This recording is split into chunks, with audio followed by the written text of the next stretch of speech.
Дүниенің ішінде атақ, мансап, байлық көп қой. Соның ішіндегі өте бір қауіптісі бар екен. Соны жеке алып шығып сөйлейді Пайғамбар саллаллаху алейхи уаттақун ниса, әйелдерден абайлаңдар дейді. Шайтанның ең массовый поражениеға дейін апаратын қаруы болды. Құлатады еркектерді. Ол солай жаралған Алланың сынағы. Егер ол жаңағы байрақатқа толғаннан кейін Алла тағала бұйырған кимешек жаулығынан ажырақпаса, ол енді біраз нәрсені қозғап жібереді. Ана үлкен батыр еркектердің мойындары бүйтіп көтеріле бастайды. Сондықтан абайлаңдар дейді әйелдерден. Инна ауала фитнати бани Исраиля канат фин ниса.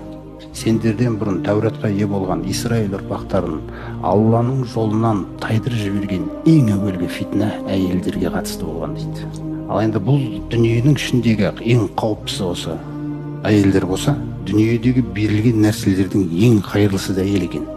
Қандай әйел деген кезде, ад-дуния матаун, дүние деген ол саған қызықтауға берілген нәрсе, пайдалануға берілген нәрсе, адал жолымен әр нәрсені ва хойру матаиха аль-мар'ату солиха дейді.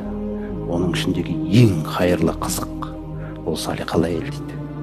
Салиқалы әйелді шайтан құрал қылып пайдаланамайды. Ал басқаларды жаңа білімсіз болғаннан кейін, ақырет түсінбегеннен оны құралға жібереді.